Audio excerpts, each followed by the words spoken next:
Hey everybody, welcome back to our channel. Yes, what a season it's been, and we are finally here. We have opened up to Rotterdam and we've been having great fun watching all the rehearsals over the last week. Now is the time to predict what we think is going to qualify from semi-final 1. Only 10 of the 16 will make it through to the Saturday night. So not particularly maybe our favourites, but what ones do we think will qualify? Let's start with Lithuania, the Roop and Discoteque. Let's discotheque right at my home. So, Lithuania, for me, no real quandaries about this one. I think it's going through. They've had a great performance, great rehearsals. It's a really slick performance from them, and yeah, no problems. Yeah, likewise. I think maybe it's fatigued a little bit on Eurofans, but it's going to sail through. Casual's going to love it. I think it'll do really well. Yeah. Up next, we've got Slovenia, which is Anna Soklic with Amen.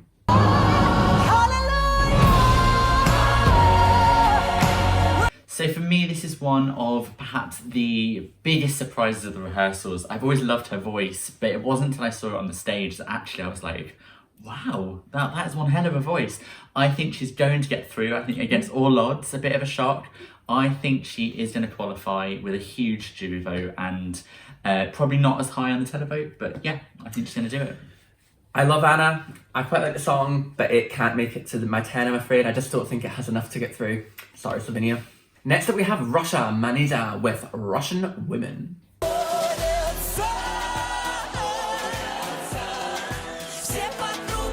Yeah, this one really grew in popularity from rehearsals, and I'm really glad to see it. I always loved it. It was in my top 10 beforehand, and I'm glad that other people are now seeing what I see. For me, yep, qualifying. Yep, I had my doubts about this for the first couple of weeks, and even after the first rehearsal, but they really did a great job of correcting the problems I had with it for the second rehearsal. And yeah, I think Russia's going to sail through the final, definitely. Up next, we've got Sweden, so Tusse with Voices.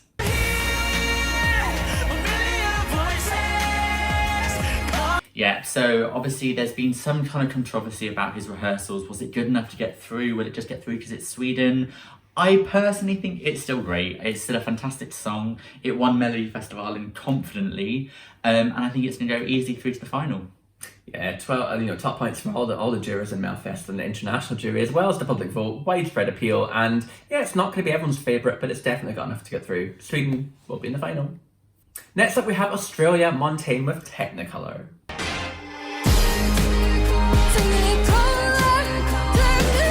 First of all, Montaigne, we want to say we love you and we really wish you could be here. But I've actually been really pleasantly surprised with what we saw from Australia. There was a bit of dodgy reaction to the live performance we saw at Mardi Gras, but from what it looked in the video, I think they've done a really good performance.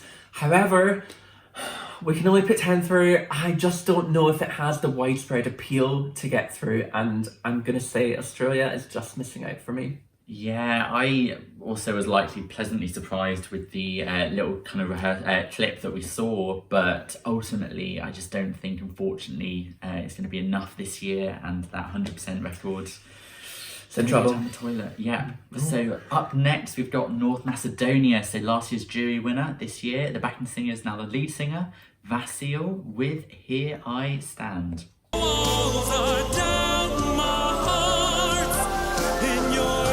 Yeah, I think it's such a competitive semi-final. This is really going to struggle. I think he's obviously got a great voice and it might get rewarded for that. But for me, I just really think this is going to struggle to qualify. I'm not going to put it in my top 10.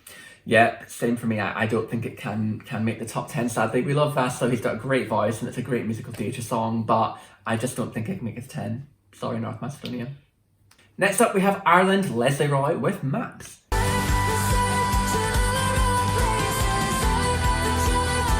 Really glad to see Lesley back again this year, and I think Matt's is a huge upgrade on what we had last year from her. I really like the song. I just, with this one, I'm sorry again, I just don't know if it's got the widespread appeal enough to be able to stand out amongst a very competitive semi-final in order to get what it needs, and I think Ireland are going to miss out, sadly. Yeah, fantastic stage performance. They've really thrown it all they can. The song is really good. I just don't see where the votes are going to come from. I think, unfortunately, Ireland will miss out. And that brings us to the second half. So we start that with Cyprus. So Elena Tsagrinou with El Diablo.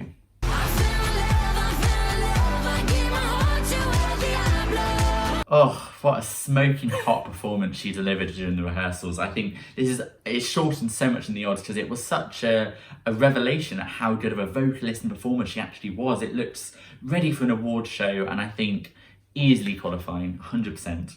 Yep, gotta concur with that. It's going to my list. You're qualifying Cyprus. See you on Saturday. And next up, leading on the theme of El Diablo, we have Norway. We have Tits with Fallen Angel.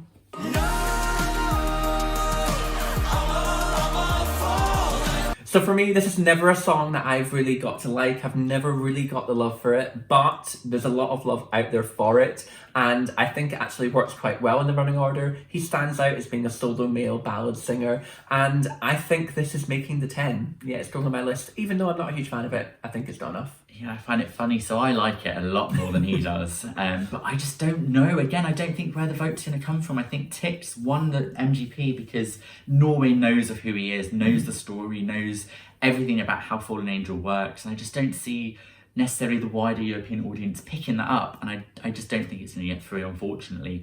But I said I like the song a lot more than he does. So it swings and roundabouts. Up next is Croatia. So Albina with the really infectious TikTok. TikTok, I'll take you dancing in time with my parade. Yeah, Croatia have struggled the past couple of years, and this is definitely one of their better entries since their return. I think if Albina can't qualify with that performance that we've seen her do, then I don't know who can, to be honest. I think she's 100% going to get through.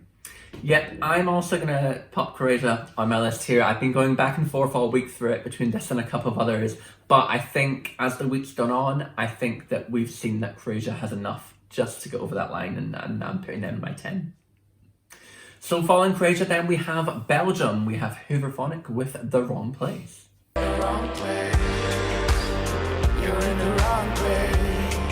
One of my absolute favourites from this year. I really, really like the song, but I just worry it gets swallowed up by what else is around it in the semi-final. I think it's great on studio. I think they've done a great job in the rehearsals, but I sadly, regrettably, do see this being forgotten, and I don't think it's going to get through, and that really breaks my heart.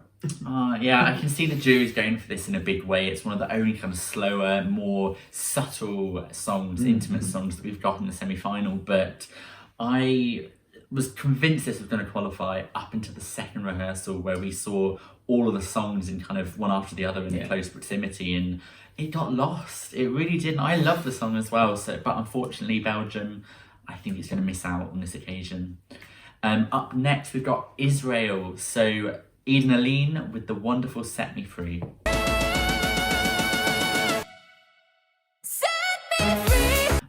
This is the toughest one for me. So everyone who watches our channel knows I am a huge fan of this song. I love Eden so much.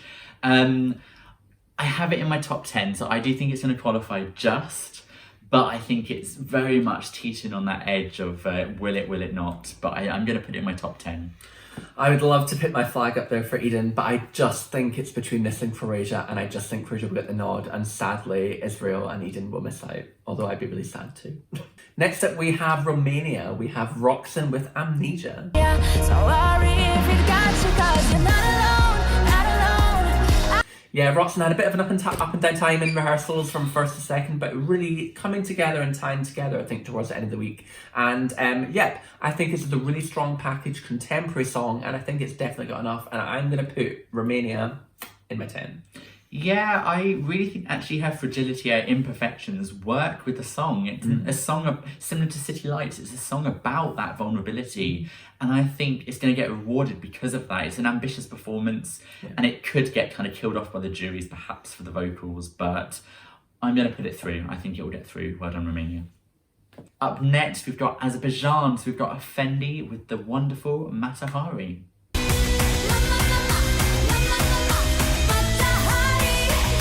Oh, I like the song. I think it's fun. We always have these, but I think there's so many similar kind of up-tempo female pop songs, especially in that second half alone, that I think one of them's not going to make it, and I think it might be Azerbaijan, I'm afraid.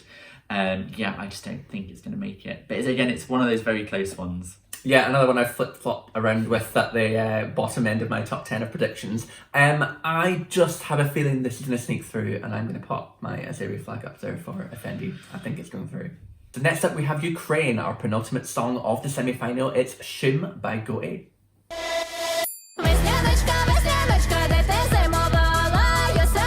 Wow, they've really brought it for their rehearsals, my goodness. Obviously, we had this slight issue with Katerina not being well, but the stand-in did a great job. Props to her on that one.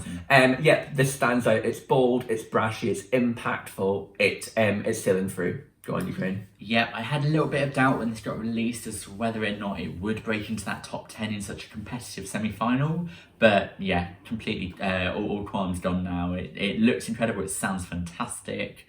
Yeah, it's sailing through.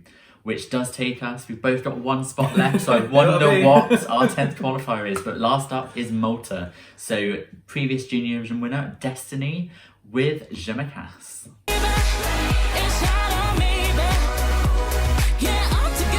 Yeah, I mean, spoiler alert, we've got one spot left. It's the last act on the final semi-final. So I think, yeah, she's going to sail through, probably even win the semi-final. Yeah, great performance from Destiny here. And yeah, great, catchy, fun song. A fantastic way to end the semi-final. Destiny really sells it to the audience. And yeah, she's a wonderful performer. So yeah, Malta, looking forward to seeing that in the final. Awesome. That's what we thought anyway. So let us know in the comments below. Are we right? Do you disagree with our qualifiers perhaps? Who do you think's going to make it? Who do you think's not going to make it? Don't forget to hit that subscribe button, hit the thumbs up if you liked the video. Take care, everyone. Bye-bye.